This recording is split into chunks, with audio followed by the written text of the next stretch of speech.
Yo tout le monde, aujourd'hui on se retrouve pour une toute nouvelle vidéo sur un sujet que j'affectionne tout particulièrement, le sommeil. Vu que ça fait autant partie de notre vie, j'ai voulu vous proposer aujourd'hui 8 conseils pour mieux dormir.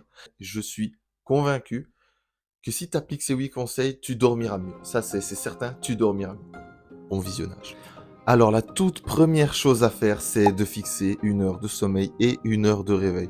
Que tu gardes ce même intervalle, ton corps va s'habituer à être fatigué à ce moment-là, à par exemple 23 heures, et à être réveillé à 8 heures du matin. Alors le point numéro 2, tu l'as peut-être déjà vu passer ou tu en as entendu parler, mais dès que tu te lèves, dès le moment où tu te lèves, au lieu d'aller scroller sur ton tel, de perdre du temps sur Instagram, de voir tes notifs et tout ça, hop, t'ouvres tes rideaux, ou tu vas dehors et tu regardes la lumière du jour. Tu regardes pas le soleil directement, logique, mais tu regardes la lumière du jour pour que ta mélatonine soit inhibée, pour que sa sécrétion soit inhibée.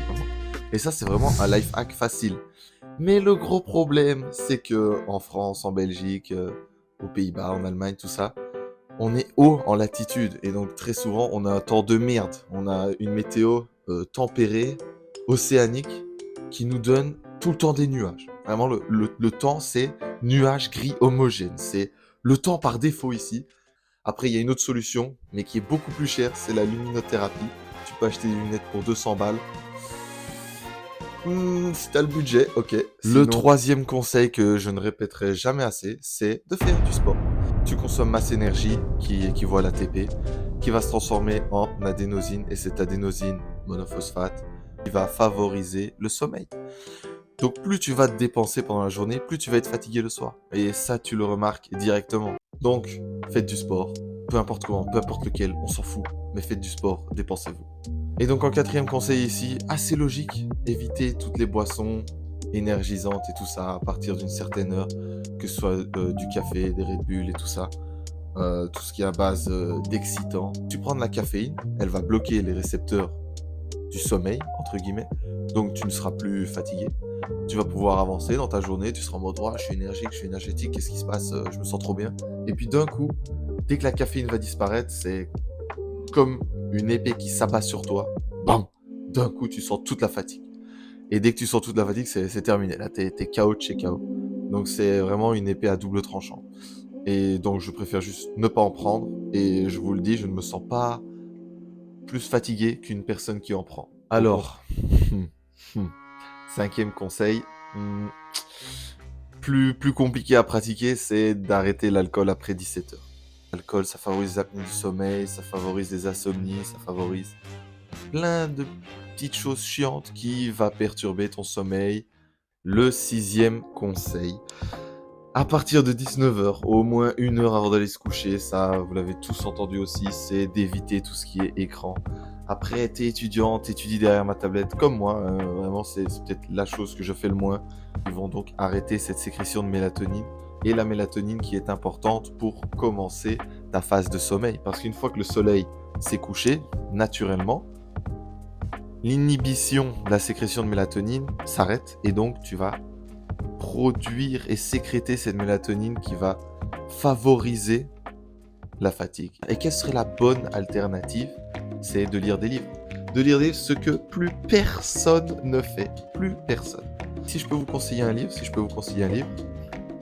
c'est celui-là. Les 12 règles de la vie de Jordan Peterson. C'est une masterclass. Allez checker ça, allez vous renseigner. Alors, septième conseil qui, celui-là, ne me concerne pas trop parce que j'ai la chance de pouvoir dormir d'une traite à chaque fois. Petit aparté, c'est que je me rappelle de quasi tous mes rêves.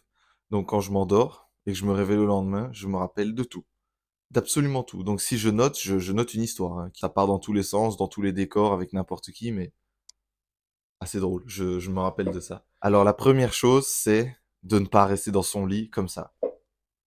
Les personnes qui se réveillent et qui n'arrivent pas à se rendormir directement, à ce moment-là, faire une petite activité calme, lire un livre, petite méditation, tout ça, ça peut vraiment être utile pour essayer de penser à autre chose. Et maintenant, le 8e conseil, ça concerne les siestes. Ouh, loulou. Les siestes, ça va venir me taper dessus.